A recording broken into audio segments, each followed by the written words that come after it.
Welcome, everybody. Welcome. Thank you all for being here.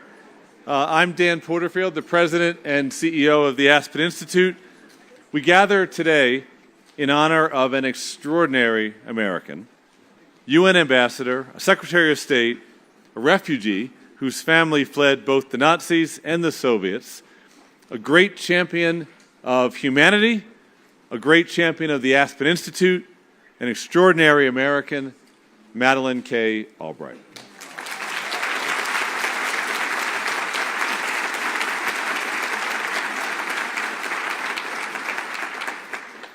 After relocating to Colorado, where her eminent father became one of the great professors of political science in our country and for whom the school is named at the University of Denver, Secretary Albright spent her teenage years, those formative times, right on this campus of the Aspen Institute, and then, over the years and decades, gave so much back to us in wisdom and inspiration and in serving for 20 years as a trustee and giving us so many scintillating moments on this stage. I think you can probably feel her presence with us right now. Maybe you hear her voice right now, right here with us today. We have the honor of hosting former Secretary of State Hillary Clinton, former National Security Advisor Stephen Hadley, who will be in conversation with Yamiche Alcindor, who is at NBCUniversal and also a proud graduate of Georgetown University, where I met her as an 18-year-old. So proud of you, Yamiche. And first, and to make the introduction, it's my honor to introduce a great friend of the Aspen Institute and a real leader, Katie Albright. Katie serves as Chief Executive Officer of Safe and Sound, a children's advocacy organization focusing on strengthening families and ending child abuse. She has worked as a San Francisco Deputy City Attorney representing district public schools, the San Francisco Education Fund Policy Director seeking to improve teacher quality and increase student retention, and as the Preschool California Co-Director of Policy and Outreach, advocating for statewide universal preschool. She is also the co-founder of a nursery school and community center in Nairobi, Kenya, a social entrepreneurship fellow at Stanford, and Ascend Fellow of the Aspen Institute. Clearly, the apple did not fall far from the tree. Katie, we're so proud to have you here today. Could you please come up and make the introduction?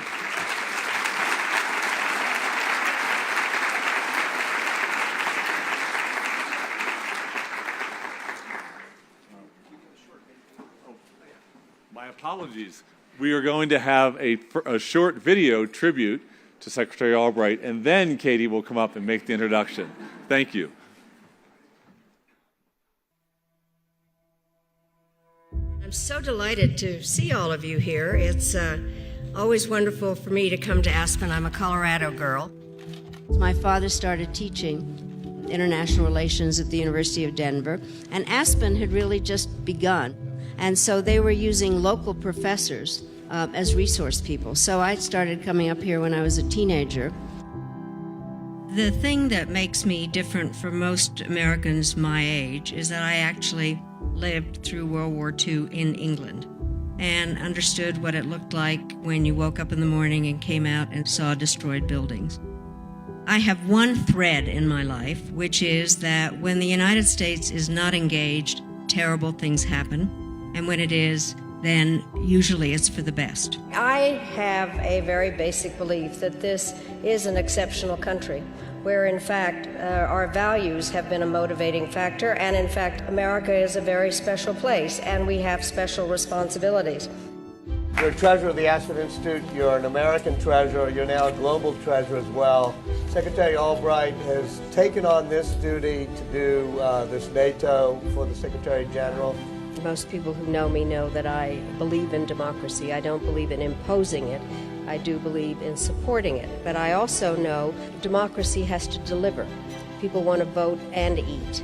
American foreign policy has to be value-based, it has to be moral, but it cannot be moralistic, where we go around telling everybody what to do. I think people need to listen. I think that is the hardest part, is that we're always on transmit. The art of diplomacy is putting yourself into the other person's shoes. because not everything has to be a zero-sum game. I honestly think if you can't listen, you don't belong in the diplomatic service. It is very important to establish the governance procedures because freedom without a set of institutions is very evanescent. There are a number of relationships that one has to have with countries where you don't agree with their government, but I actually think it's a mistake not to talk to countries. Basically, I think it's like a helium balloon. You need the idealism of the helium to get the balloon up and the ballast, realism, to get it moving. I'm really delighted to be a part of this family, and I just flat out have to say the only board I wanted to be on was the Aspen Institute boards.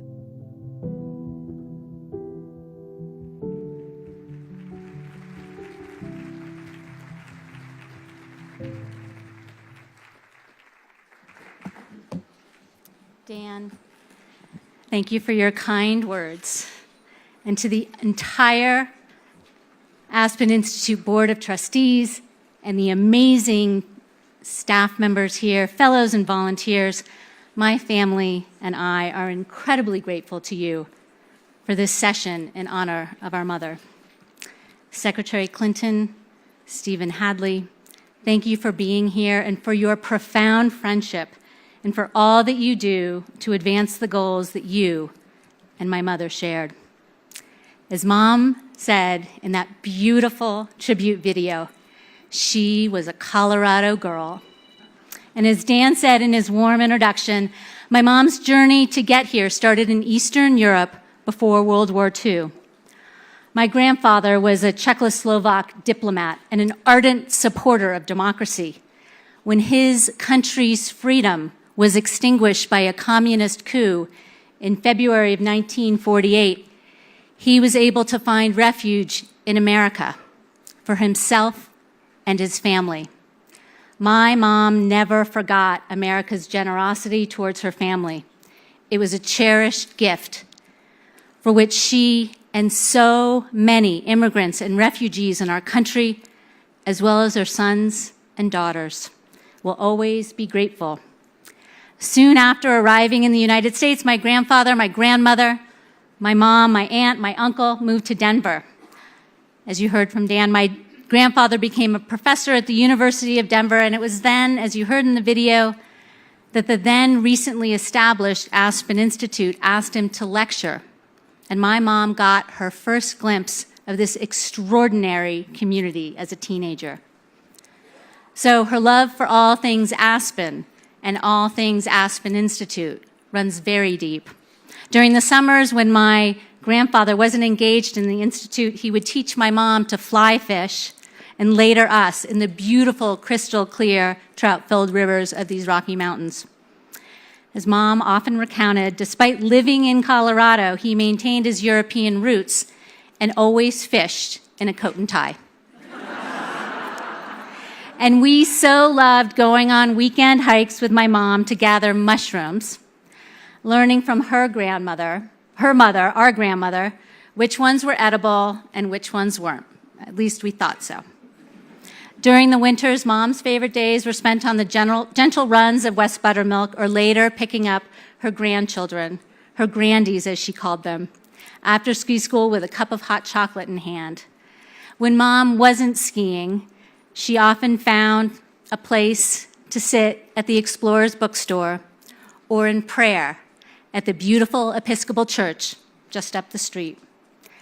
And my family remembers so well December of 1996, when, despite the amazing snow conditions that year, Mom chose to huddle herself inside to study from these very thick binders for her upcoming Senate confirmation hearing, where her nomination to serve as America's first female Secretary of State would be considered and later unanimously approved. Yes, she loved everything Aspen and everything Aspen Institute. Mom knew the Institute to be a convener and a collective doer, her highest praise. She noted that the Institute had a clear focus on bringing people together across every conceivable geographic, social, and intellectual boundary. She came here to listen, to learn, to interrupt, to disrupt, and to partner with others to push our society towards liberty and justice for all. She wanted to serve on the Institute's board, as you heard, because of its mission to advance freedom of thought, dialogue, leadership, and action. And she knew from her own childhood and life experience why the Institute's commitment to a free, a just, and an equitable society was so important. I know that if Mom were alive today, she would be right here on this Aspen campus during this Ideas Festival to focus on the most complex issues of our time. She would be sharing her wisdom to make sense of where we are and the intentions for the path forward. I certainly need her wisdom now. Perhaps we all do. So in that spirit, let me share some words that she wrote in her final months of her life. I hope that they will inspire you as much as they have me. And now I'm quoting my mom.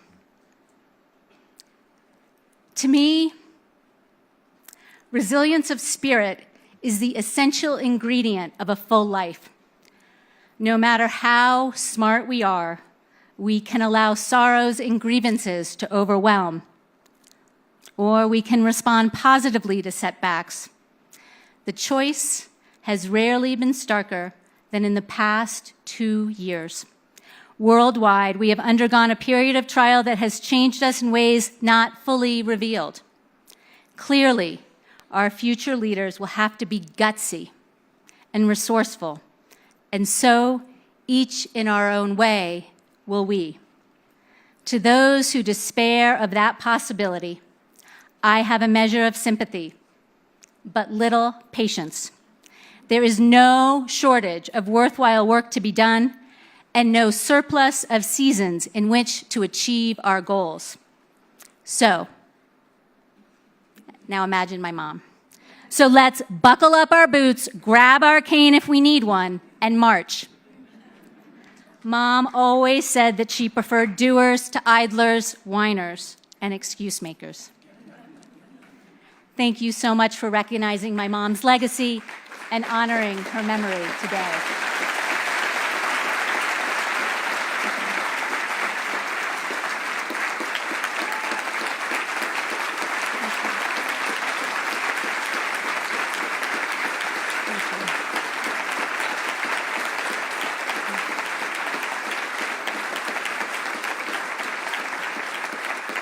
It is now my distinct honor to introduce two people whom my mom admired very much because they followed always a path to constantly improve the world around them.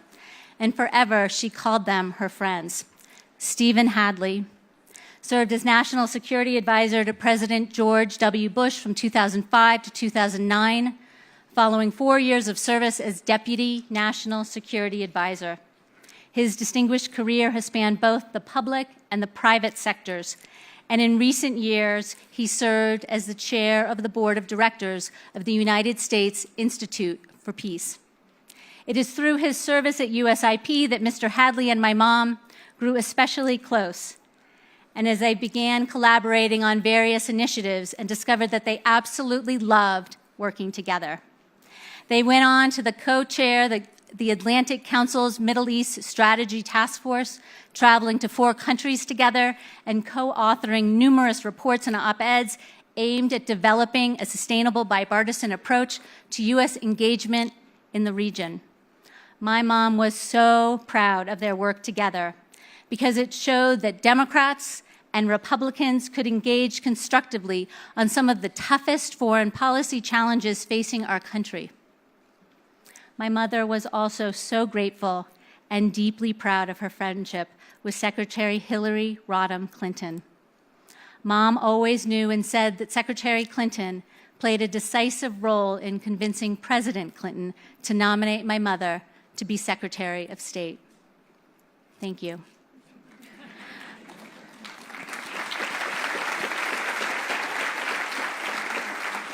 Mom and Secretary Clinton shared a common alma mater in Wellesley College, and both used their time at the State Department to champion democracy and human rights. My mother observed firsthand that Secretary Clinton was a transformational leader and an astoundingly successful ambassador of our country as both First Lady and as Secretary of State. Hillary Clinton doesn't just make appearances, Mom would say, she makes connections by explaining the goodness of the American people and by reaching out so that the world's people can see that America cares. My mother saw that when she traveled to the Beijing Women's Conference in 1995 with then First Lady Clinton and witnessed her proclaim in one of the most important statements of our time that human rights are women's rights and women's rights are human rights.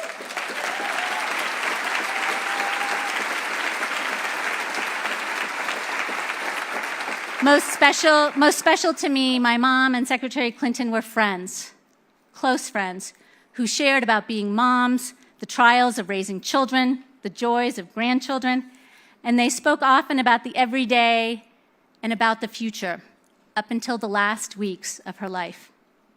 Secretary Clinton, my family and I are truly grateful to you for caring so deeply about our mom and for honoring her legacy through your words and your actions.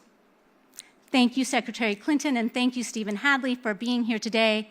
Please join me in welcoming them to the stage, along with Amish Alcindor to moderate. Thank you.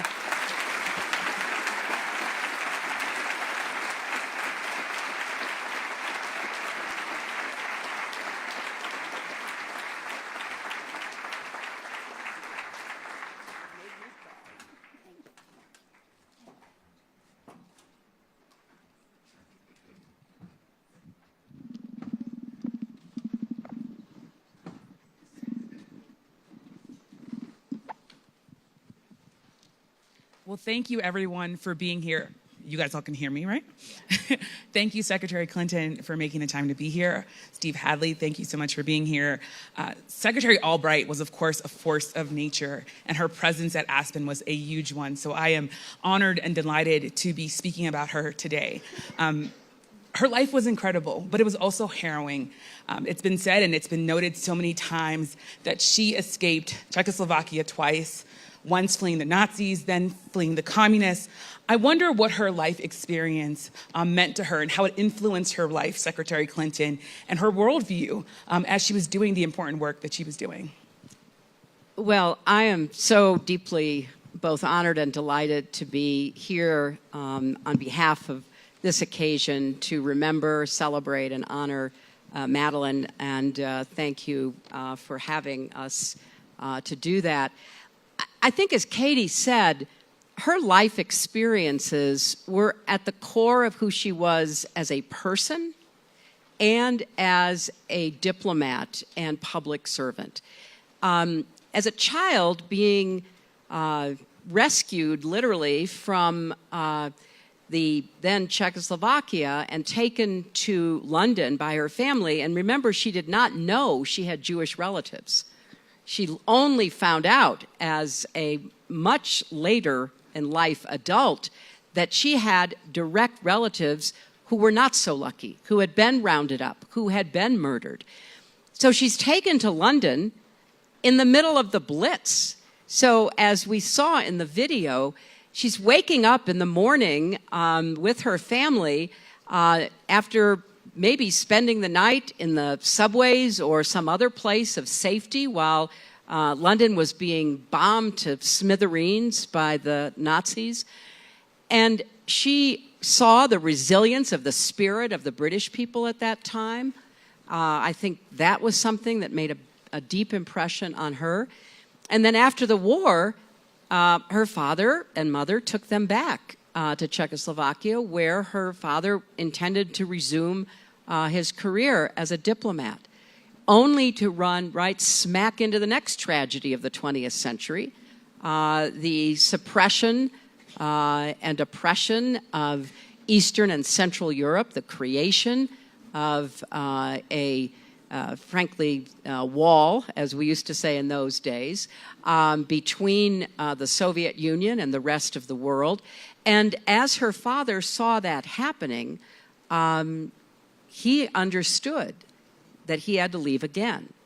And that's when they left. And because of his diplomatic connections, he was able to bring his family to the United States. And Madeleine talked often, in private as well as public, about being that little girl on that ship going into New York Harbor and seeing the Statue of Liberty and feeling like that woman was waving to her.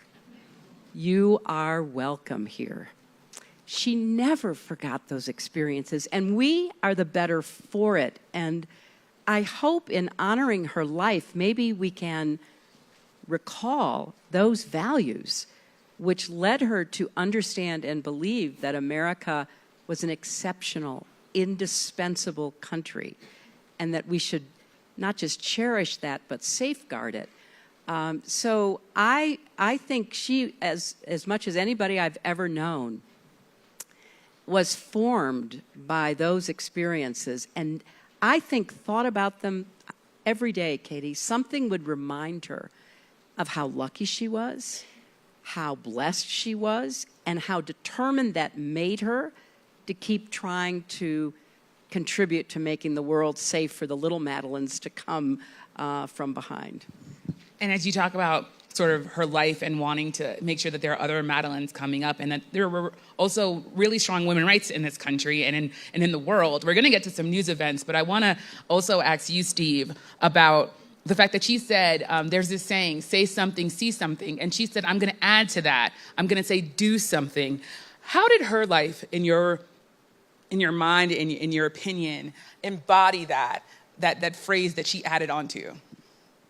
Well, she actually told us a lot about how she viewed herself in her own words. There's the great phrase, there are two of them actually I would commend to you. One, she was asked, are you an optimist or a pessimist? And she famously said, I'm an optimist who worries a lot. And I think she worried a lot about where we are in the world today.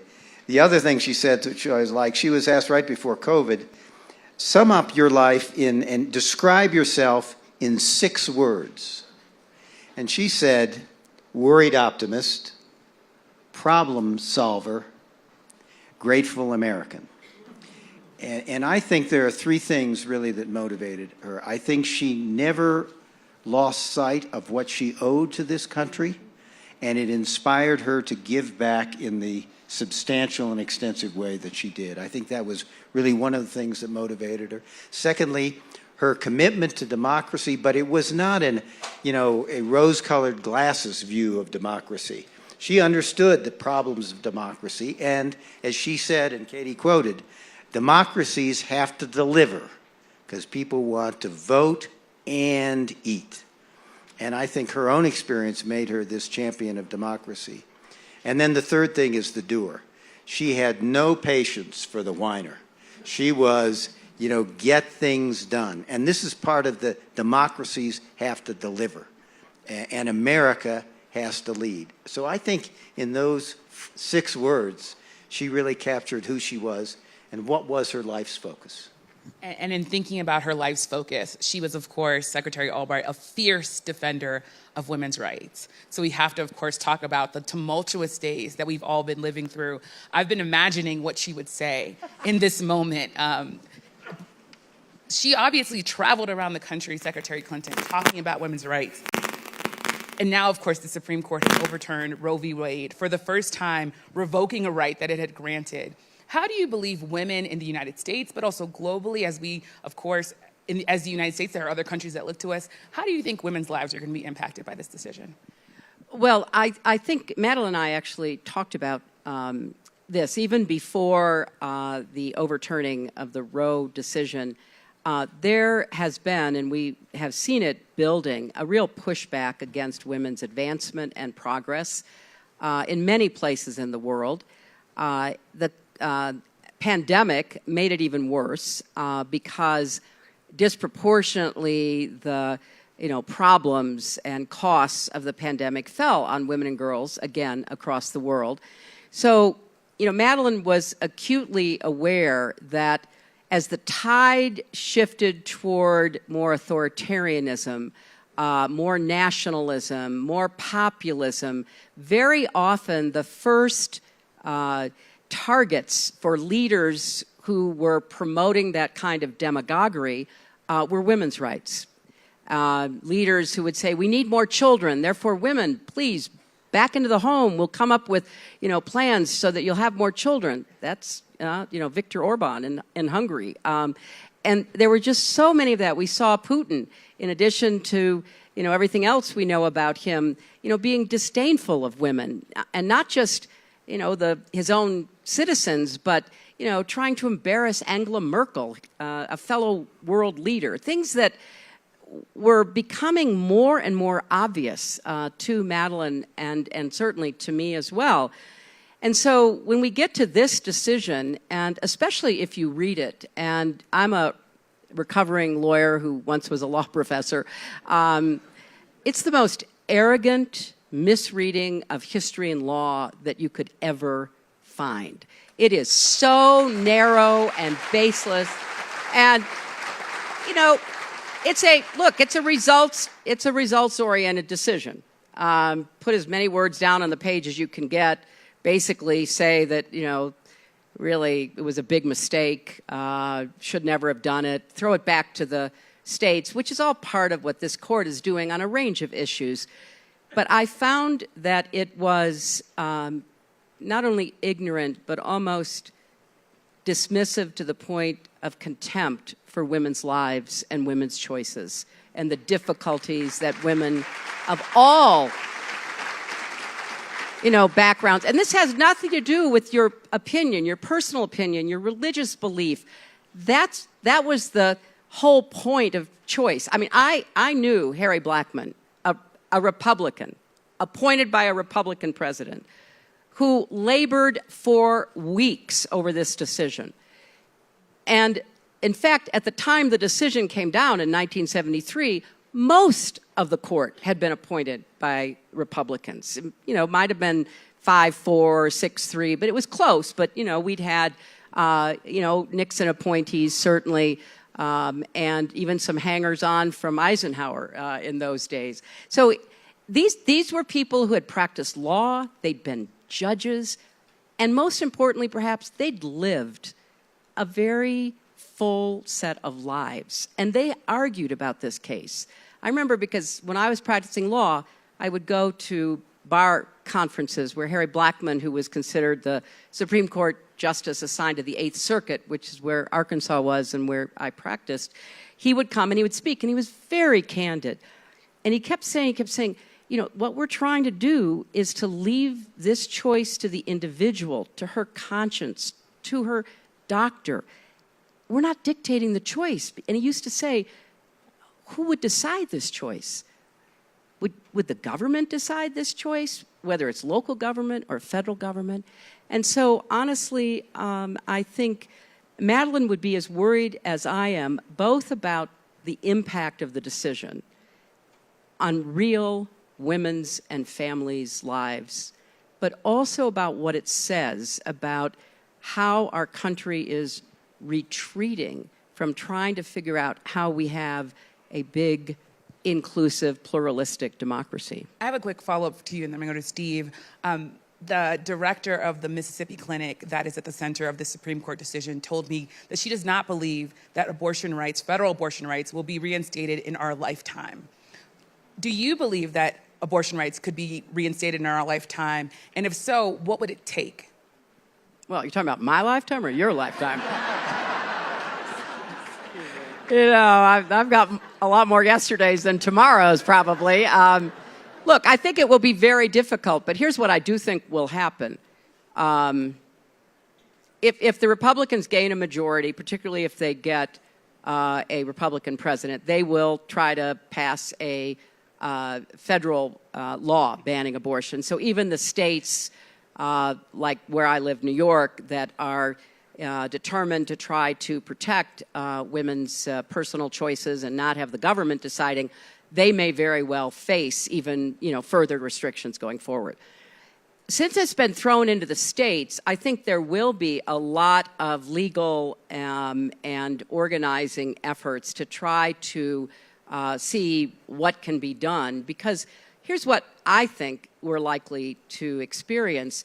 If you look at other countries that have criminalized, prohibited, limited abortion, they're all moving in a different direction, in part because with social media, everybody knows about the woman in Ireland who was pregnant, who had a complication with her pregnancy, showed up at the hospital seeking medical aid, and was allowed to die because the fetus still had a heartbeat, even though she had sepsis.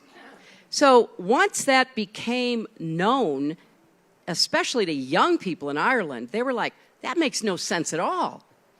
And so they passed a referendum overturning what had been one of the strictest anti-abortion laws in the world. And then you see that happening in Latin America because they're living the real experience. It's not abstract. Women are dying. They're dying from back alley abortions because changing laws don't end abortions. It just forces, women, particularly poor women, into very dangerous situations. And I've been in hospitals where half the hospital patients are celebrating with joy the delivery of their children, and the other half are struggling for their lives because they're there because of botched abortions, like the hospital I visited in Brazil.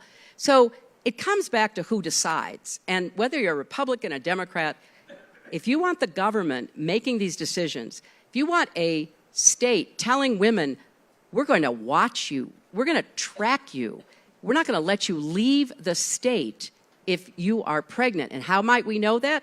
We might know that through your social media accounts, through your Google searches.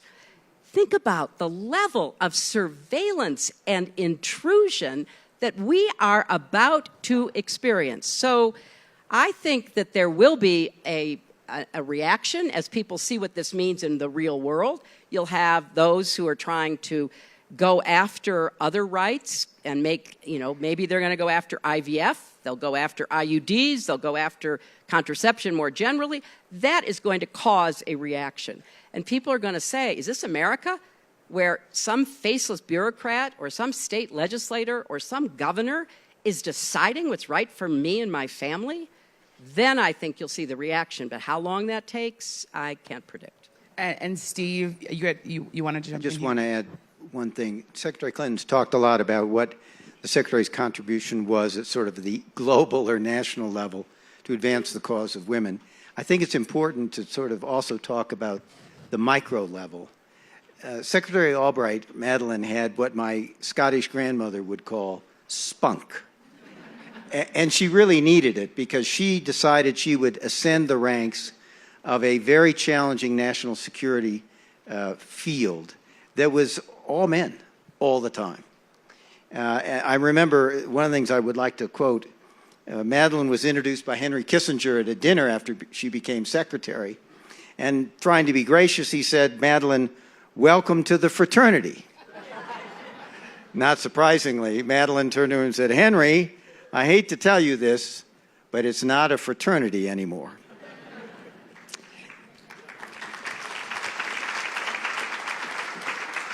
It was not easy for her. She made it to the top. As she said, it took her a long time to find her voice.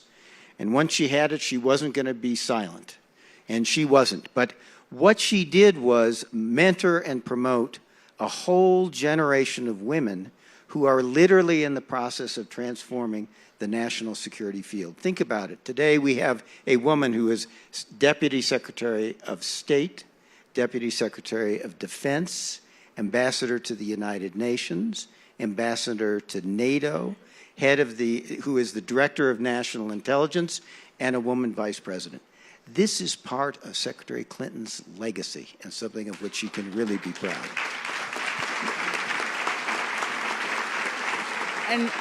And I want to ask you, as you talk about sort of the trailblazing women, one trailblazing woman, of course, was Justice Ruth Bader Ginsburg. She, of course, is celebrated by so many. But there is some pushback that has been happening about whether or not she should have retired in 2016 and that may have saved abortion rights from being revoked. Do you think she should have retired in 2016 during the Obama administration? I really am not going to second guess Ruth. I mean, talk about pioneers and people who literally changed the law. I am old enough to remember when I could not get a credit card in my own name.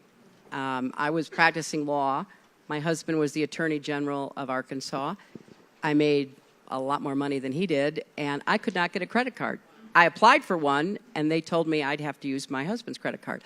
I mean, people forget it was cases brought by Ruth starting in the 70s that began to chip away at the embedded sexism in so many of our institutions. So I don't want to second guess it, but, you know, it's worth remembering that President Obama was denied the right to appoint the successor to Scalia, something unprecedented, inexcusable, that Mitch McConnell engineered. So who's to know what would have happened? Suppose Ruth had decided. There's no guarantee that what we think might have happened would have happened. So I'd prefer to, you know, really think about the many contributions of Ruth. And, you know, like Madeleine, she just didn't think she had time for dying. I mean, Ruth and Madeleine, it was not on their schedule. And they didn't want to talk about it or worry their family or their friends about it. So I think that's how we should think about it, too. I'll also add that Ruth, in her spunk that was very much like Secretary Albright, pushed back on this during her lifetime, saying, who would you prefer to be on the court than me? So I'll just answer that that's what she would have said if I had asked her that question as well, just to put that into context. We also know that Secretary Albright, she was obviously in politics. She understood not only diplomacy, but domestic politics. There has been some pushback from Democrats. One last question on abortion, which is Democrats have gotten pushback because they were sending fundraising emails telling people to donate after this ruling of overturning Roe v. Wade. How concerned are you that Democrats don't have an effective strategy to try to get abortion rights restored in this country? And what should that strategy entail? Well, you see, I don't understand the criticism because the strategy is elect more Democrats. And so in order to get any kind of plan that can begin to ameliorate the effects and eventually, hopefully, reverse them in the states and to protect the right such as it exists for other states to be offering, abortion. It is about elections. I mean, people act as though we should do everything except talk about electing people who will stand up against this kind of regressive pushback, rolling the clock back on our civil rights, our human rights, gay rights, women's rights. And I would just add, anybody who doesn't take Clarence Thomas's dissent seriously has not been paying attention to Clarence Thomas. He is signaling exactly what he intends to signal to judges at the lower level in the federal system, judges in state systems, legislators, attorneys general. Hey, start figuring out how to get some cases. It may not happen right away, might not even succeed the first or second time, but put your minds to work. Start trying it out. Because if we take away Roe because we think substantive due process doesn't exist, and, well, remember, we weren't in the Constitution. That is true. We weren't in the 14th and 13th Amendment. That is true. But that's not our fault, and we shouldn't be blamed for the fact that we were left out of our Constitution until we finally fought our way into it.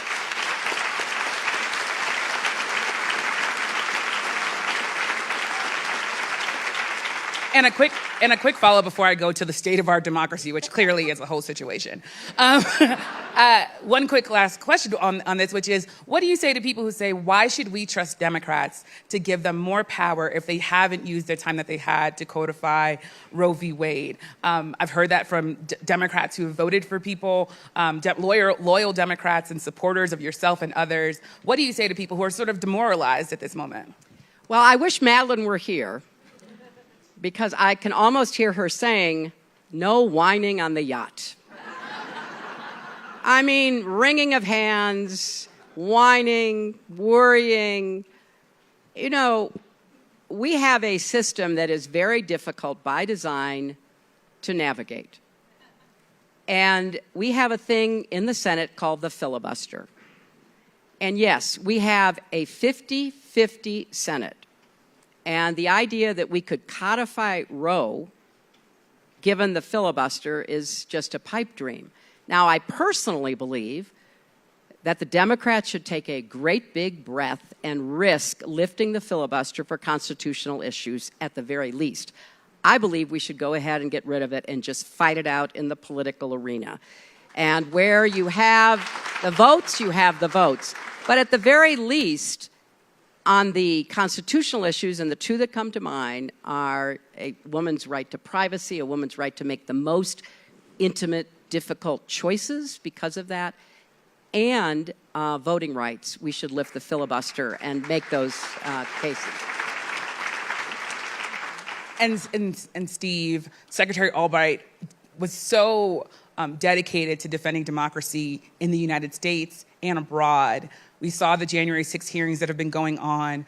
What do you think she would make of this moment? What do you think her career tells us about how to handle this moment where we're watching in real time how close American democracy came to possibly being brought to its knees when we think about how close former President Trump came to overturning the election? This isn't a question about Republicans as much as it's a question about the career of Secretary Albright and her eye toward defending democracy.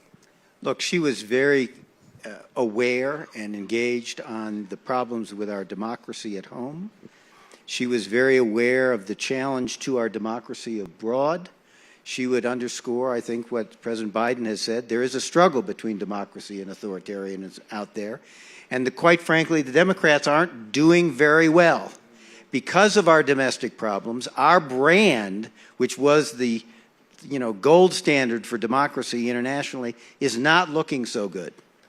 And a lot of people are being taken in by this notion that the authoritarians can deliver quickly without the division and discontent of the democracies. And I think a lot of Americans at home are not sure that isn't right. But Madeleine, very much the opposite, the optimist, had this to say about that, and I'd like to read a quote, and I think it applies both here at home and abroad. She wrote in her last essay in Foreign Affairs, which was in the November-December 2021 issue, she wrote the following, and this is so Madeleine. After too many years of hand-wringing, the time is right for democratic forces to regain the initiative. Democracy is fragile, but it is also resilient. In every region, the generation coming of age is smart, outspoken, and fearless. Worldwide, people are demanding more, while authoritarian leaders are tiring and running out of ideas. She thought that democracy was positioned to have a rebirth, and I think both abroad, here at home. The only problem is that we needed her to lead the revival in both places.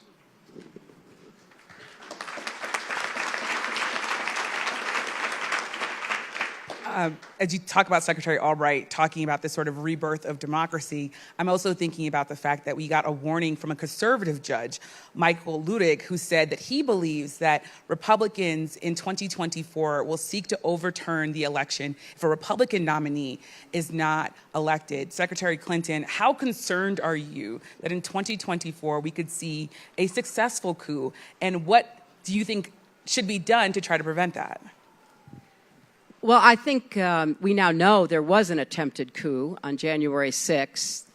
Thankfully, it was not successful. Parts of it were stymied and or unsuccessful. But make no mistake about it, that's what this was. You had a sitting president absolutely determined to wrest a second term however he could, despite the fact he lost both the popular vote and the Electoral College. Believe me, it's painful enough to win one and lose the other.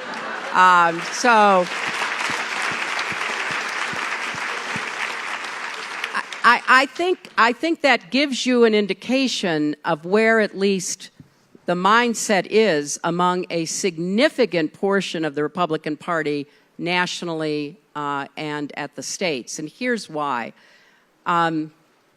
If you look at the last election, you can see why Trump may have been surprised at the outcome. So in my race, I won by, I don't know, somewhere near 3 million, 2.5, 3 million, and then lost the Electoral College by about 77,000. Biden wins by more than 7 million and wins the Electoral College by only 100,000. So the information that Trump and his campaign was getting during the day, and having been in that situation, I have a pretty good idea, from Georgia, from Arizona, from Pennsylvania, from Wisconsin, from Michigan, the states that were really in play for the Electoral College, is that it's going to be close, but we're going to pull it out. And there was reason to believe, given the closeness of it, that might have happened, but it didn't. And so the margins within those states were so small. We're talking 10,000, 11,000, 14,000 votes. So the plan now, the best I can tell, is to make it even more difficult for people that the Republicans believe will not vote for them to vote. Limiting early voting, limiting weekend voting, limiting mail-in balloting, which we did during COVID because people understandably didn't want to leave their homes. Just look at every technique they can to try to limit the electorate. But even more insidiously, install people who are going to be the vote counters with very specific direction about how to count those votes. And I'm hoping, I was in the Senate for 8 years. I probably worked with every Republican there. I developed real friendships. I traveled.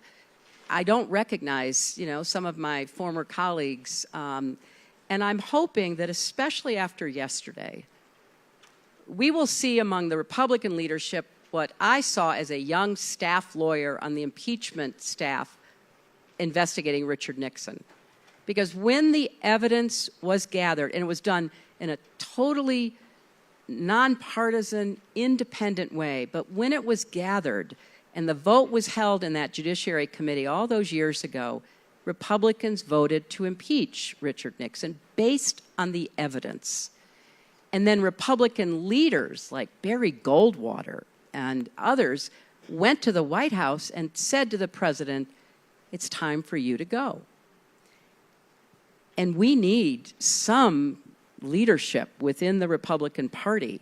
We can still argue about every issue under the sun, but we've got to recognize the very real threat that January 6th and the continuing advocacy of the big lie poses to the legitimacy of our democracy, and whatever may come next with fake alternative electors or whatever other strategies they try to deploy. And I just want to end with this story. So, when I accepted President Obama's invitation request to be Secretary of State, the first trip I took was to Asia, and I included Indonesia, which is where he had lived for some time as a young boy, and there was so much excitement in Indonesia because of President Obama. And I agreed to be on a local but widely watched morning television show. Don't ask me why, but the people who traveled with me thought it was a good idea. And the show translated was called The Awesome Show. And there were a lot of singing and dancing and skits, and I was watching it before I went out. I thought, am I going to sing? Am I going to dance? What am I going to be doing? But in fact, it was an audience, smaller than this, but still a lot of people who were going to ask me questions. And so I took a question. Here was the question. We watched the campaign between you and President Obama, and you both said very mean things about each other. And it looked like you did not like each other. And then he asked you to be Secretary of State, and you said you would. How did that happen? Because they're a relatively young democracy. And I said, well, because we both love our country, and we both wanted to serve it. And you could see, expressions on these young people's faces like, oh, that's how it's supposed to work. Peaceful transition, working together, solving problems, having principled disagreements. And that was, as Steve said, that was the message about democracy that as Secretary of State or as Madeleine's Secretary of State, we took all over the world. And that's what's being damaged. It's going to be really harder for us to make that case in so many places who are going to say, oh, I watched those hearings. I heard that story. And it's going to take real work to rebuild that. And a quick follow-up before I go to Steve. You talked about the need for Republican leadership in this moment. There are also a lot of voters, I will say Democratic voters that I've interviewed myself, who say there also needs to be more courage on the Democratic side because there are Republicans who are getting elected all over this country, election deniers, who are having a lot of success. What do you think needs to be done on the Democratic side to really push back on Republicans and their inroads that they're making? Again, I mean, it's election by election. You know, we have national elections for sure, but they're often won at the state and local level. And candidates, Democrats, have to be willing to defend democracy, but also, let's not forget, talk about how they want to help deliver for the people that are going to be voting. And so there is nothing quick or easy or soundbitey about making these cases. And, you know, having, you know, run for the Senate and run for president, I mean, you go from different parts of the country and what you emphasize in one part may not be the same, even though there's a national, you know, press corps following you. And so you've got to be attuned to what's on people's minds. And honestly, a lot of people are worried about inflation. They're worried about the economy. They're worried about, you know, what's going to happen to their family, their small business, their farm. That's real world stuff. And you've got to have some way of addressing that. But it needs to be put into the context of, you know, we can do both. We can try to deliver and we can protect and nurture our democracy. Yeah, as Secretary Albright said, people need to be able to vote and they need to be able to eat. Right. With that, Steve, I know I'm quoting Secretary Albright. I know that's what you're going to do, so go ahead. Well, I'm going to just make one comment on this, and I am not qualified to speak on the politics. In the morning meetings under the Bush administration, when I occasionally would venture a political opinion, my friend Karl Rove would say, Hadley, stick to foreign policy. That's something you know at least a little about.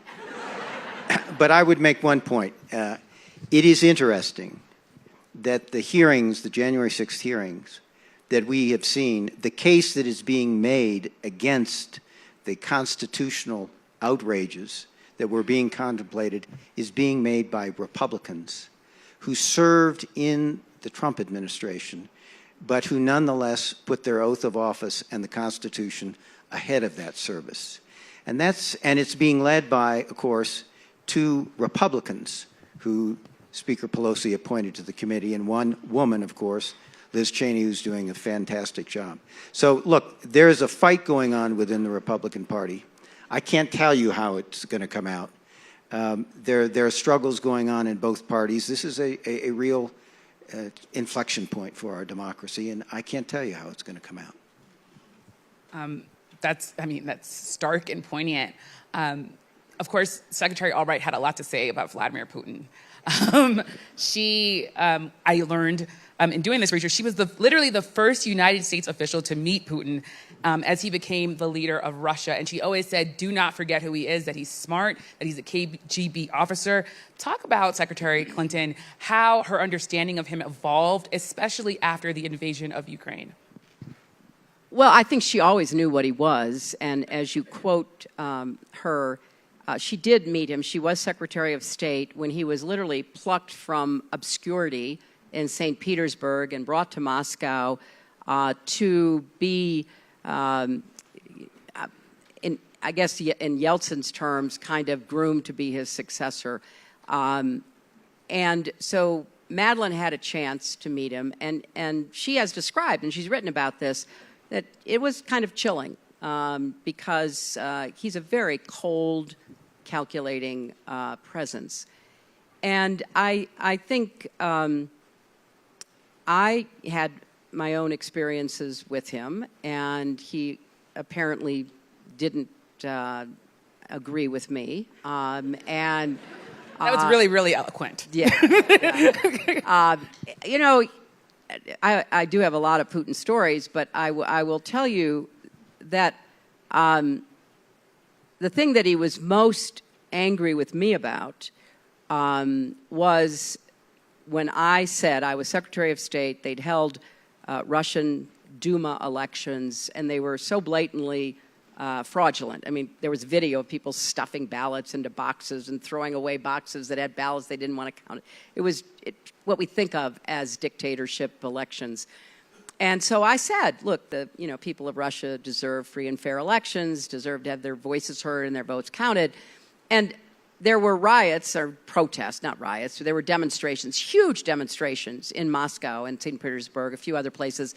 And so Putin blamed me for organizing the demonstrations, which, I had nothing to do with, but he couldn't believe his own people would not be docile in the face of his abuses, because he had already been quite clear in what his intentions were. So he fears democracy. He fears Democrats, small d Democrat. He fears freedom. He is a control freak of the first degree. And when he invaded first Georgia in 2008, when Steve was there, and then invaded Crimea when Obama was there, I think we had a failure of imagination, if I could just characterize it that way. It was hard to believe that in the 21st century, we would have Russia start another war in Europe. And I think people tried to, minimize Georgia. People said, well, Saakashvili, he's so difficult, whatever, he provoked it. So, Putin took two states in Georgia, one of them on the Black Sea. Then he takes Crimea. And it was like, well, the Ukrainians, they're kind of corrupt and they're difficult. And, well, that should satisfy Putin. And I think we forgot the lessons of history, and Madeleine never forgot them. I mean, Madeleine never, ever gave Putin a pass that somehow he would take just a little bit more of Europe in his, near abroad, his neighbors, and be satisfied. And she really agreed with those leaders, particularly in the Baltics, who were the most outspoken when I was Secretary of State, and Madeleine knew a lot of them, about how you can't trust Putin. He's really going after democracy. He's trying to suborn our politicians. He's having the oligarchs buy the media. But I think it was hard. It was hard, not just the U.S., it was certainly hard for Europe to think, wait a minute, this can't be happening. And here's what I also believe. I think Putin had the biggest gift with Trump, because I do believe, John Bolton and others have said this, that given a second term, Trump would have taken us out of NATO. He took us out of the Paris Accords, took us out of the Iran agreement, and whatever you think about either one, it was abrupt and nothing was put into place. I mean, you could argue, okay, take us out of the Iran agreement, but have something else to put in place so we know what the Iranians are doing. So people thought that he would take us out of NATO. Once he did not get a second term, I think that accelerated Putin's timetable. And quickly, because I want to ask you a last question about Madeleine Albright. Do you think the approach has been right this time around from the Biden administration? Are they doing enough with Russia? Really quickly. I do think, I give the Biden administration high marks for the way they've handled Ukraine. And look, today, Madeleine is smiling on us because Finland and Sweden are joining NATO. She was a big believer in NATO. And why are they? They would have stayed neutral. They would have stayed out of NATO. But all of a sudden, they're now seeing Putin through the very clear eyes that we all have of him. And Ukraine is criticizing that because they're saying that their application's being ignored. Look, I think that we've got to help Ukraine stabilize the situation, give them as much military hardware, as much training, as much humanitarian aid as we possibly can. I hope they are going to gain membership in the European Union, and eventually, I think they've earned their right in NATO, but we're not going to be having that process in the middle of a war. First, we've got to try to, stymie Putin's advance and, hold him to as little ground as possible. And last two questions for both of you. You have about 30 seconds each. I'm just going to say that. Sorry, Secretary Clinton and Steve. But for you, Secretary Clinton, Katie talked about this. Katie Albright, that is, talked about this. She recalled finding a King James Bible with a scripture that was written by her mother. It was from Micah 6:8 that says, "What does the Lord require of you but to do justly, love mercy, and to walk humbly with our God?" How does that scripture connect to her life? When I heard about that, I was so touched because it's one of my favorite scriptures, and it's a good reminder for a life well lived. And I think she certainly exemplified a life well lived in every way. And Steve, she trained and mentored a bunch of women, a lot of women. How do you see the next generation of Madeleine Albright not filling her shoes, but definitely carrying on her legacy? I'd like to close with a quote from Madeleine. This is a speech she gave marking the 50th anniversary of the Marshall Plan. And she said the following, and I think this is her direction to those people who stand in her shoes. "There is no certain roadmap to success, either for individuals or for generations. Ultimately, it is a matter of judgment, a question of choice. In making that choice, let us remember that there is not a page of American history of which we are proud that was authored by chronic complainer or a prophet of despair. We are doers. We have a responsibility, as others have in their time, not to be prisoners of history, but to shape history. A responsibility to fill the role of pathfinder and to build with others a global network of purpose and law that will protect our citizens, defend our interests, preserve our values, and bequeath future generations a legacy as proud as the one we honor today." Interestingly, her Secret Service code name was Pathfinder. And that's who she was, Pathfinder and Pathmaker. And that's her charge to all of us and those who follow her, be pathmakers. And the generous people at Aspen have given us another minute, so I'm going to ask this last question because they give us a minute, which is, and it connects straight to what you said about a pathfinder. Secretary Clinton, you said Harriet Tubman is one of your heroines, right. A pathfinder, of course, someone who found her way to freedom over and over again and took other people with her. How do you connect Secretary Albright, who was a defender of freedom, who talked about freedom, to the legacy of Harriet Tubman and these phenomenal women together? What a great question. That is so wonderful. You know, I am a huge admirer of Harriet Tubman, and you know, she wasn't just someone who rescued slaves. She was a scout for the Union Army. She was deeply involved in helping the Union Army liberate slaves in the South. And so she was someone who was literally on the front lines of history her entire life. And that's who Madeleine was. Madeleine was on the front lines of history from the time she was a little girl and seeing the Blitz in London and then fleeing her home country and coming to this country she loved and admired and served. And she kept trying to remind us, as someone who wasn't born here, who was a refugee, how blessed we are. But we can't take any of that for granted. We have to keep working, as the quote that Steve read so eloquently suggests. So, you know, there are these women in American history that I do see as pathfinders, as change makers. They are always trying to bring others along with them. You know, you can be famous and you can accomplish things, but it's not the same as also remembering where you came from and making sure others get the same opportunities that you did. People who keep that ladder steady for those who come behind. And in the recent magazine from the School of Foreign Service at Georgetown, there were wonderful articles by students. And this is not just in America. Students all over the world look to her as somebody who was a pathfinder. Well, thank you so much, Secretary Clinton, Steve Hadley, and thank you all for joining us.